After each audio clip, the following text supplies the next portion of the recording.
día de hoy, mis compañeras y yo les vamos a hablar un poco sobre lo que es el pensamiento, el lenguaje, los conceptos, los tipos y los componentes.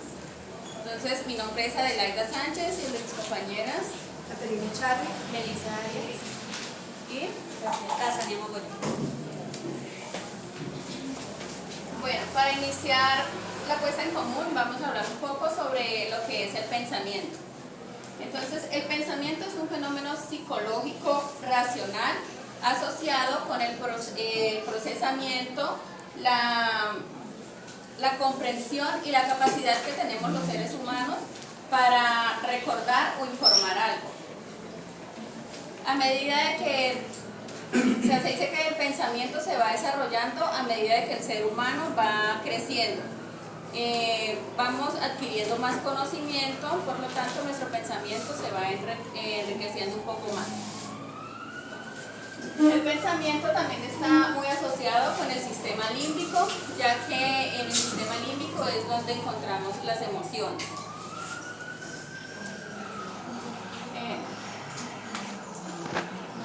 Entre algunos de los pensamientos, de los tipos de pensamientos, tenemos el pensamiento deductivo.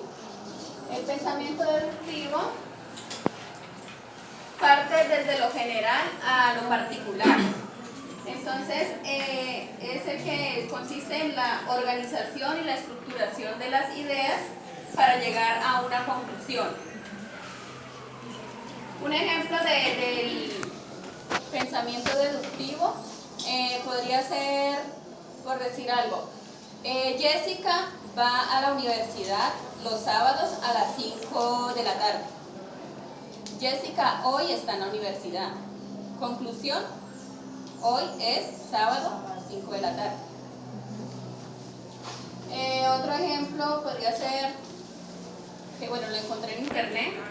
Todos, los franceses hablan francés. Carlos es de origen francés. Conclusión, Carlos habla francés.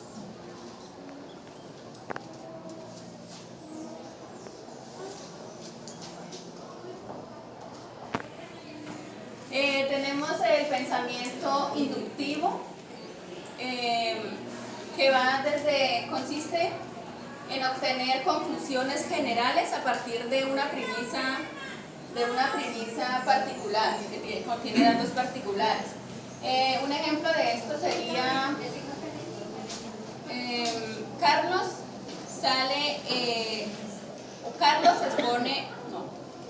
sale a pasear sin abrigo y se enferma. John sale a pasear sin abrigo y se enferma. Conclusión, si salimos sin abrigo, nos enfermamos. Otra era, el cuervo 1 es negro, el cuervo 2 es negro. Conclusión, todos los cuervos son negros. Tenemos el pensamiento analítico. El pensamiento analítico es un pensamiento razonable y reflexivo sobre un problema. Ser y qué decir, y busca la relación que hay entre el problema y el mundo en general. El pensamiento analítico lo divide el estudio de caso en partes muy pequeñas para luego analizarlas, categorizarlas de diferentes formas y llegar a una solución. El pensamiento creativo es la capacidad que tiene cada ser humano para crear nuevas ideas, conceptos originales.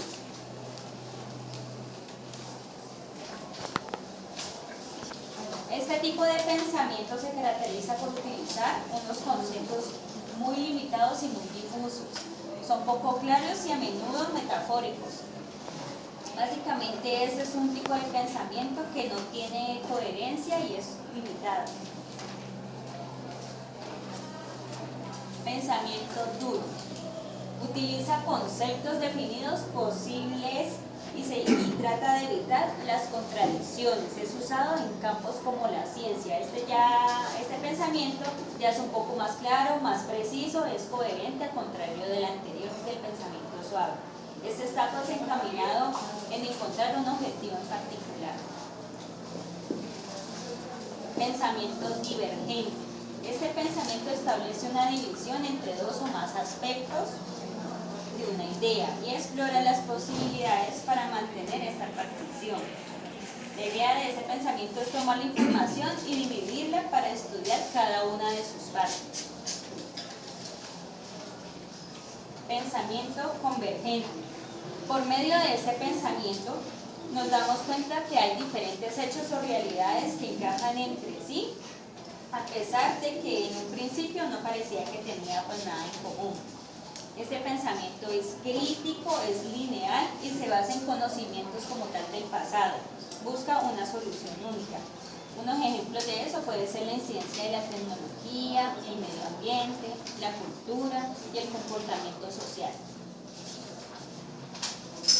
Vamos con el pensamiento mágico. El pensamiento mágico confiere intenciones a elementos que no cuentan con la voluntad y consistencia propia, así como por ejemplo el pensamiento de los niños. Pasaríamos ya a lo que es el lenguaje. El lenguaje es el sistema a través del cual el hombre comunica sus ideas y sentimientos. Este lenguaje puede ser de forma oral o escrito mediante signos. Básicamente podemos decir que el lenguaje es el que traduce lo que pensamos.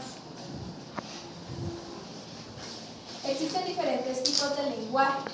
Aquí hay una primera clasificación que es según su nivel de naturalidad. Existe el lenguaje natural, que es el que utilizamos cotidianamente. Existe el lenguaje artificial, que es un lenguaje que ya es mucho más elaborado. Se emplea, por ejemplo, para comunicar objetivos específicos. Es el caso, por ejemplo, del lenguaje de programación en sistemas. Existe el lenguaje literario, que es el lenguaje pues, de los libros, el lenguaje que se utiliza para escribir en la literatura. Existe el lenguaje verbal, tiene mucho que ver con lo que hablábamos ahorita del lenguaje natural, solo que este se refiere específicamente al lenguaje, el lenguaje por el uso de las palabras, dice aquí, cuando se interactúa con otra persona. Y existe el lenguaje oral, que es básicamente el lenguaje hablado. Utilización de signos, fonemas, de sonidos, perdón, fonemas.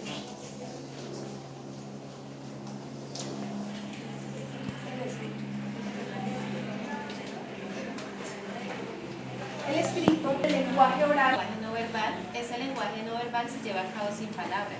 A veces lo realizamos y no somos conscientes de que lo estamos haciendo. Un ejemplo de esto es la mirada, la forma de sentarnos, la forma de caminar.